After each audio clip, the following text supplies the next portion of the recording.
Welcome दोस्तों। आज हम लोग बिहार बोर्ड के 10वीं क्लास के बायोलॉजी के 6 नंबर पाठ जनन चैप्टर के महत्वपूर्ण टॉपिक को पढ़ेंगे। इससे पहले जो 5 को चैप्टर है, पांचों चैप्टर का वीडियो अपलोड कर दिया गया है, प्ले लिस्ट में जाकर देख लीजिएगा। तो इस चैप्टर को पढ़िएगा तो ज़्यादा बेहतर होगा। जनन किसे कहते हैं? तो जीव जिस प्रक्रम द्वारा अपनी संख्या में वृद्धि करते हैं उसे ही जनन कहते हैं। प्रत्येक जीव अपनी संख्या में वृद्धि करते हैं, उसे ही जनन कहा जाता है। जैसे मनुष्य अपनी संख्या में वृद्धि करते हैं या जीव जंतु पेड़ पौधे भी अपनी संख्या में वृद्धि करते हैं, उसे ही हम जनन कहते हैं। जनन 2 तरीके से होता है। पहला होता है लैंगिक जनन और दूसरा अलैंगिक जनन।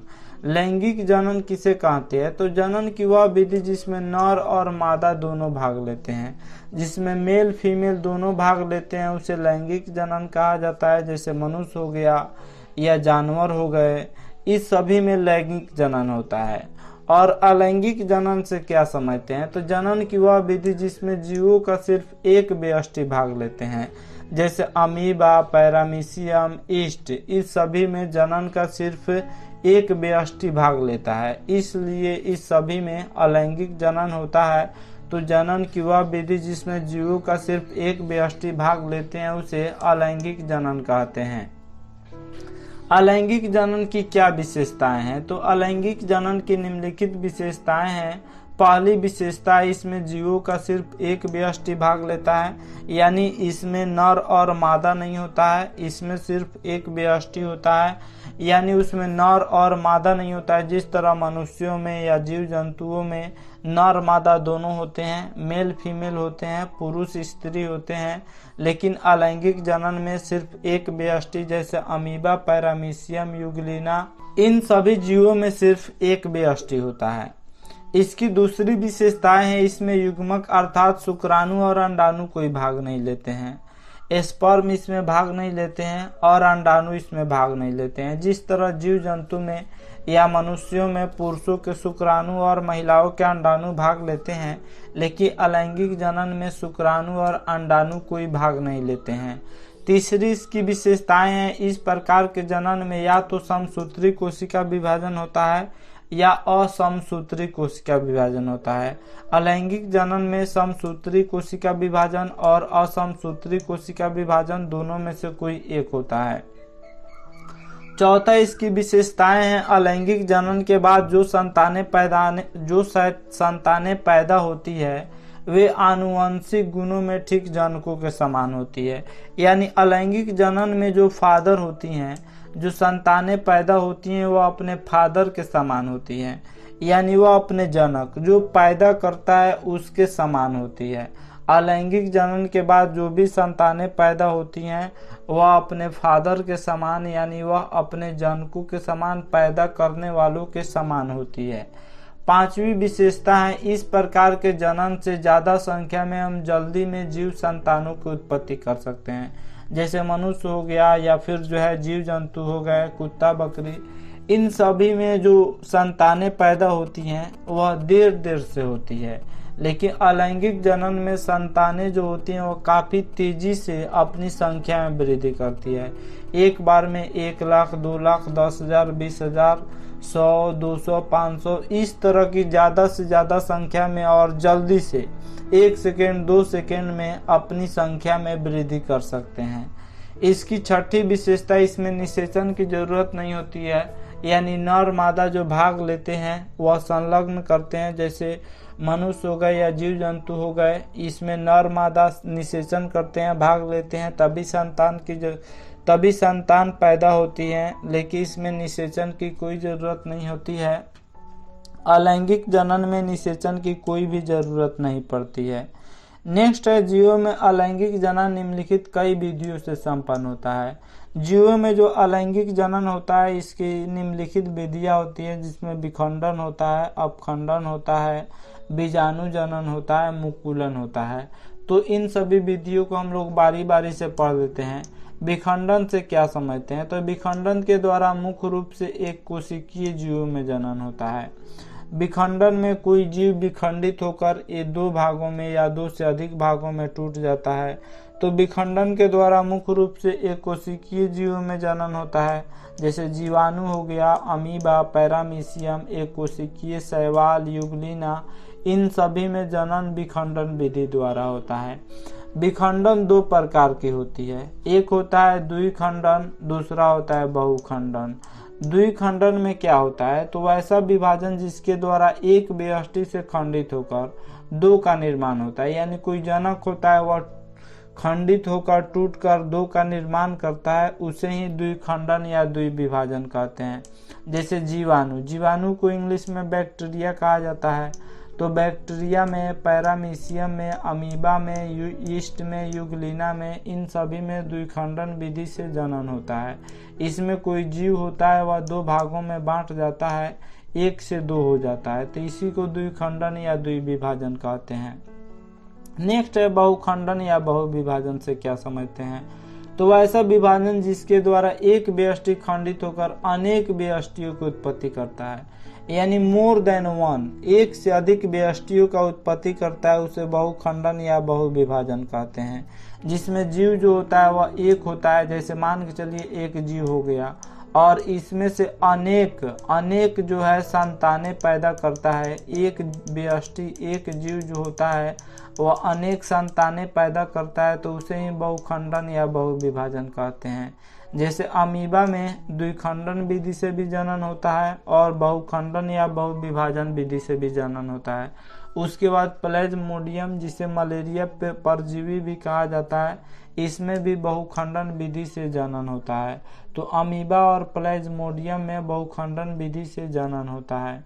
नेक्स्ट, अलैंगिक जनन की दूसरी विधि है मुकुलन। मुकुलन भी एक प्रकार का अलैंगिक जनन है, जो जनक के शरीर से कलिका फूटने या प्रवर्ध निकलने के फलस्वरूप संपन्न होता है। जैसे मान के चलिए यह कोई जो है वह जनक है और इसके शरीर से ऐसे कलिका फूट रहा है या ऐसे कलिका फूट रहा है या प्रवर्ध निकल रहा है, तो इससे जो है इससे एक अलग संतानें पैदा होंगी, इससे एक अलग संतानें पैदा होंगी।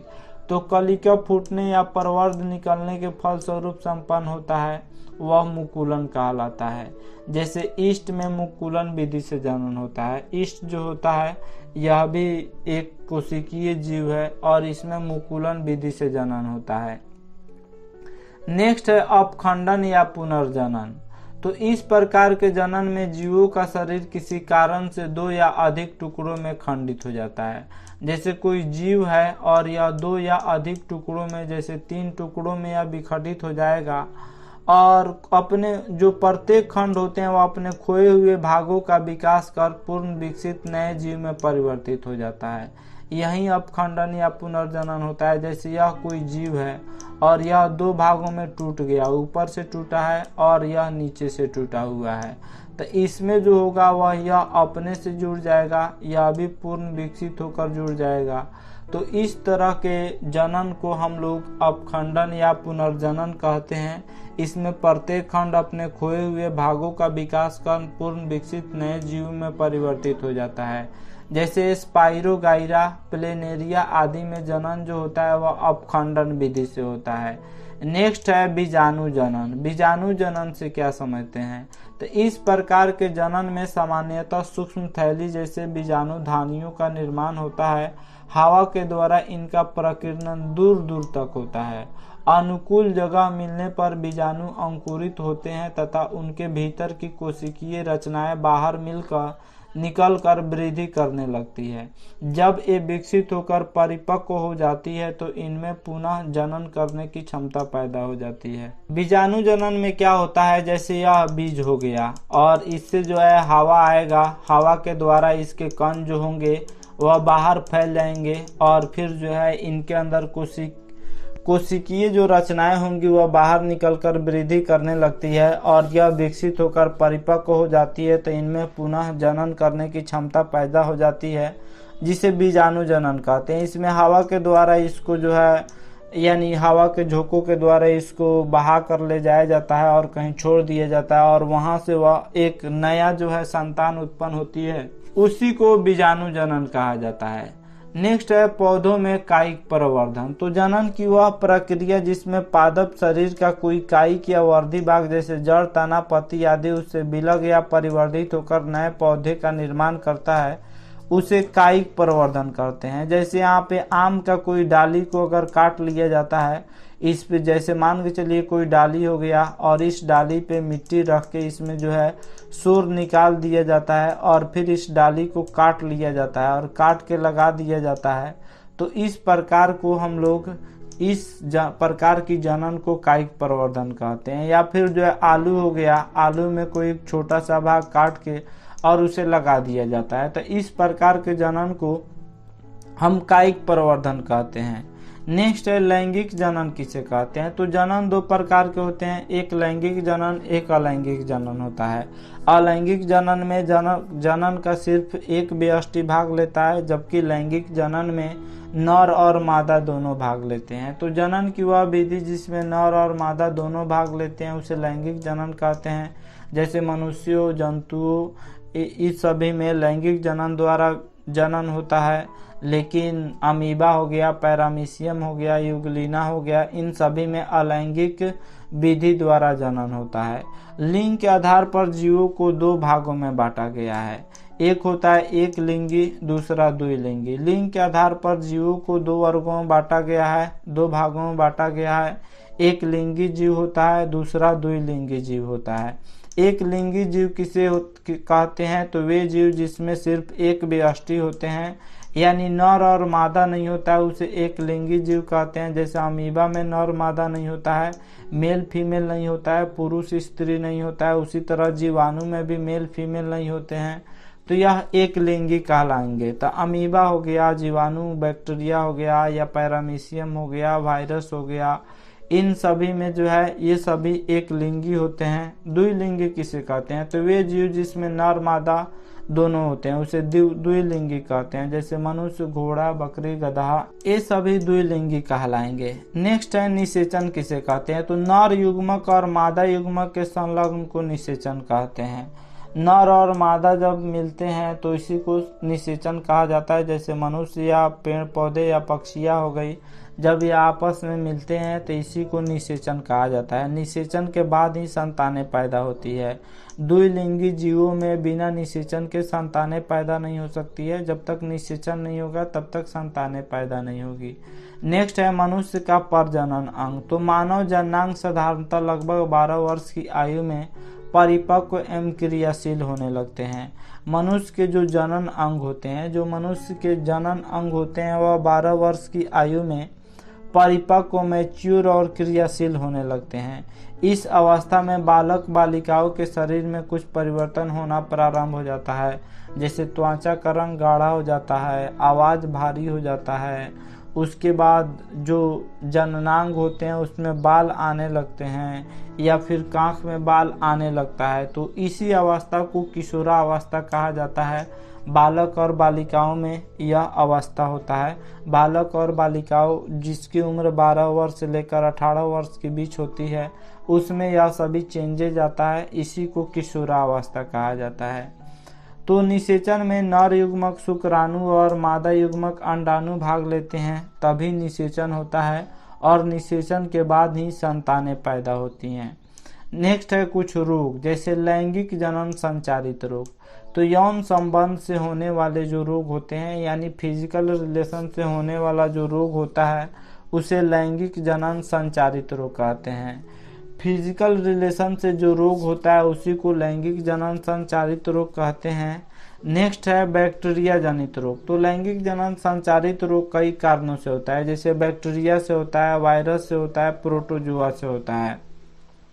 तो बैक्टीरिया से होने वाला रोग गोनोरिया है, सिफिलिस है, यूरेथ्राइटिस है, सर्विसाइटिस है, यह सभी बैक्टीरिया से होने वाला रोग होता है। और वायरस से होने वाला रोग सर्विक्स कैंसर, हर्पिस और एड्स जो काफी खतरनाक बीमारी है, यह सभी बैक्टीरिया वायरस से होने वाला रोग है। नेक्स्ट है स्त्रियों के मूत्र जनन नलिकाओं में एक प्रकार के प्रोटोजुआ के संक्रमण से होने वाला रोग ट्राइकोमोनिएसिस। तो ट्राइकोमोनिएसिस जो रोग है वह प्रोटोजुआ से होने वाला रोग है। तो ये था जनन चैप्टर के महत्वपूर्ण टॉपिक का व्याख्या। आशा करता हूँ यह वीडियो आप सबकी काफ़ी पसंद आया होगा। इस वीडियो को 2-3 बार देख लीजिएगा तो आप लोगों को याद हो जाएगा। Thanks for watching my video.